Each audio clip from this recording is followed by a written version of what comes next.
Hey everybody, how you doing? Welcome back to my brand new channel here on YouTube. Hope you guys and girls are having a fantastic day, and as always, thank you for all the love and support you guys give me every single day. It means a lot, folks. It really does. So on my main channel, I got asked all the time, hey Terry, what are your settings for OBS for streaming?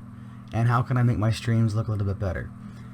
Well, instead of just answering it there, I figured why not go and just make a all new video for my new channel here to just explain it to everybody at one time, okay? So folks, as we all know, streaming, your quality of streams has two huge factors. Now, number one, first and foremost, is your system hardware. And number two is your internet speed. Personally, I have 100 megs down and 5.5 megs up. But that doesn't mean that I'll be able to use all that upload speed I have to give you guys, you know, team crispy visuals for streams. You know, it just doesn't work that way due to compression and whatnot. If you can, congratulations, but personally, I cannot on my system, okay? And the main reason for that is because I actually game and stream from the same system here. And folks, for those of you that do not know or haven't seen my videos on my main channel about my computer here, it's an Intel i7 4790K, 12 gigs of DDR3 RAM, an EVGA GTX 970 SSC, so it's super, and thanks for asking. And if you got that reference there, 10 points to your team in Harry Potter. Whatever that might be. And folks, the motherboard and power supply are pretty much relevant for streaming, but if you want to know, my motherboard is an AceRock Z97 Extreme 6, and the power supply is also from my good friends over at EVGA. It's a 750 watt B1 power supply, 80 plus bronze, I believe. Yes, 80 plus bronze, it sure is, yeah. So let's just go ahead and just dive into the actual settings here and see what you can change to make yours look a little bit better, okay? Now folks, after you put in your stream key and what service you want to stream to, like here it says Twitch for mine, here I want to go to the output tab, and I always set mine to advanced because I like to tweak a lot of stuff, okay? Now here's the thing though, okay folks, if you have an NVIDIA graphics card or even an AMD graphics card, if you click this little encoder drop down here, you'll see that you'll have X264, which is software based encoding based on your CPU. Or if you have an NVIDIA card like mine, you'll have this NVENC H.264 encoder to actually use your GPU's dedicated encoding for actual hardware encoding. Or there's also an option there, I believe now, for AMD cards, but unfortunately I'll have to put a little annotation here in editing to let you guys know what that's called, because I do not have an AMD card to use to test it out with, okay? I do apologize, but that's, you know, what do you want though, guys, right? Now, whenever it comes to actually streaming, if your CPU can handle it, I always recommend that people use the software-based X264 encoding to use their CPU. And why is that? That's mainly because it looks a lot better on a stream than the GPU-based encoding does. The only place I really recommend GPU-based encoding is if either A, you want to stream and your CPU is really not up to snuff, but you have a decent video card to where you can offload the encoding to, or if you're like me and you just use the encoding that your GPU can provide for doing high quality local recordings of gameplay with damn near zero loss of performance actually in game. So you'll be able to play your games at whatever settings you want and not have any actual performance loss due to recording because of the GPU's hardware-based encoding on the chip itself. It's pretty cool, guys. It's really cool. Now for the rate control, Twitch actually recommends the same setting I'm going to recommend right now, and that's CBR. Now for the bitrate, it gets a little tricky, okay? They recommend either 80% of your total upload speed, but I recommend don't go any higher than 3,500 kilobits per second. And that is if you have an upload speed that is actually higher than 3,500 kilobits per second, because you can't have a 1 megabit upload speed and try to have a bit rate for streaming of 10K. That's not going to work at all. Matter of fact, it'd be like, what are you doing? No, you just don't do it. So folks, with that being said, for 720p at 30 frames per second, I tend to find that anywhere between 2,500 and 3,000 kilobits per second is the sweet spot to where you don't have any sort of like diminishing returns for making the bitrate higher and higher and higher.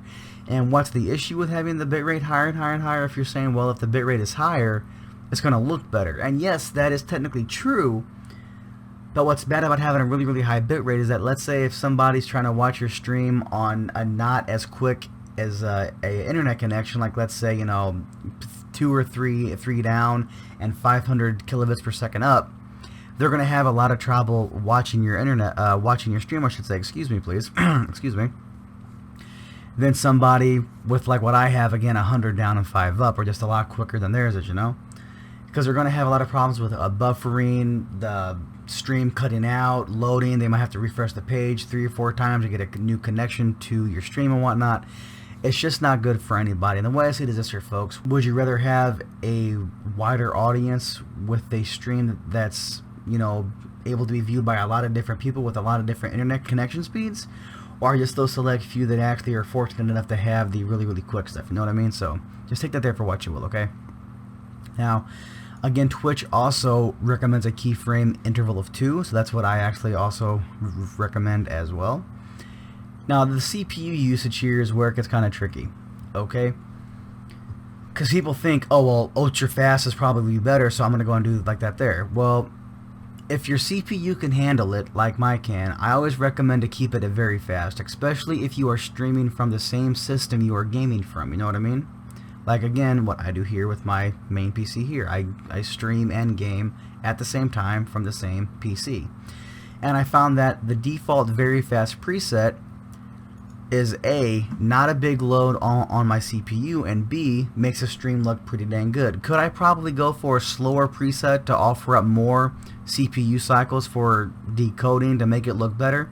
Yes, but why would I want to if the very fast preset is just fine, okay? Now, let's say you're somebody who's rocking one of the brand new AMD Ryzen chips like the 1600 or even the 17 or 1800, then by all means go as low as you want to, as long as it doesn't, you know, impact your actual system performance or performance in game. By all means, go right ahead, because those things are monsters for the money. They are awesome if, again, you stream and game from the same PC.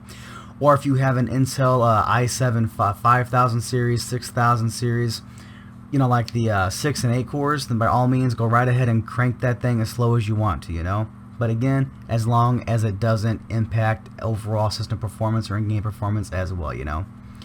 Now for the profile, they recommend main, which is what I also recommend as well. And then just leave the tune here to none, okay? Now as far as audio settings goes, this is going to be to your individual settings, of course. My sample rate, I have it set here to 44.1 because that is what my Blue Snowball Ice here, what it actually takes sound in at. And if I try to up that to 48, it actually either A, won't work at all, or cut in and cut out a lot because it's running it out of spec, okay? So whatever kind of microphone you're using, I highly recommend you look at the sample rate and the specifications, and that way there you'll know what to run the microphone at yourself, okay?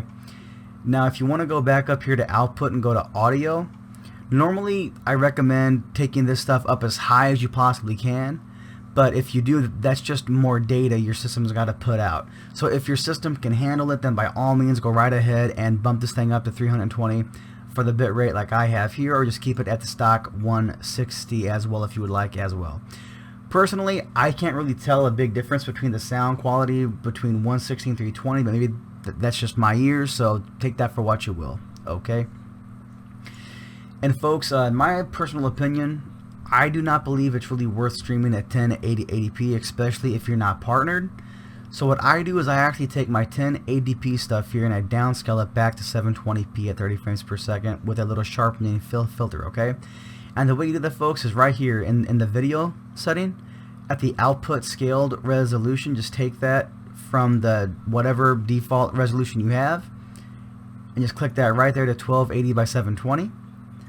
By default, this filter is set to fastest but blurry. Go ahead and add the sharpening scaling to 32 samples because, folks, from what I've tested here, this literally has no impact on performance no matter what you're using, whether it's your CPU or graphics card. As a matter of fact, they could probably add more samples here to sharpen it up even more in a later release, but as of right now, the Lanzos scaling, the sharpening scaling, if I mispronounce that, I'm so sorry, guys. It has no negative impact on performance at all, okay? And then, of course, guys, the frame rate, just type in 30 there, hit enter, and that's it. And folks, if you hit enter by accident, it automatically does apply everything you did, so don't worry about it exiting out here. Okay, but again though folks, I cannot stress enough here about the bit rate. You have to do some trial and error here to really get a good idea of your best sweet spot for quality versus bit rate. Because again, past 3000, in my humble opinion, you kind of get to that point of diminishing returns. Okay, but again, to each their own. If you want to crank it up as high as you possibly can for the best possible stream quality, then by all means go right ahead. But again, for my upload speed of about 5.5 meg up, 2850 to average out around 3000 is perfect for my setup here. Okay, but folks, I really hope that this here helps some of you out. If it did, please do me a favor, hit that like button on the video and get it liked. I would really appreciate it. And also, if it's your first time here and you want to see more content like this on this new channel here, do me a favor, hit that big red subscribe button and also hit that bell icon to get notifications via email or push on mobile for whenever I upload content or go live here with my streams and whatnot. Okay. And folks, if you want some more help with setting up a stream here on Twitch or YouTube Gaming or whatever you want to do, let me know in the comment below and I will gladly set up another video for you guys, or post one I should say, excuse me, on how to do overlays, on how to set up notifications for streams like those pop-up, you know, thank you for following, all that jazz with music and stuff. I used to use a company called Streamlabs, and they're still fantastic, but because I do a multi-stream, or restream I should say, to YouTube Gaming, Mixer, and Twitch, I have another company I like a lot called TipeeeStream, T-I-P-E-E-E stream.com. Again, not sponsored, but just love the service a lot. So if you want to see that kind of stuff, do me a favor, leave a comment down below and say that you want to see a stream notification tutorial as well, okay? But folks, gonna go and get out of here for tonight. You know, I love you guys and girls so much, and take care, okay? See you around.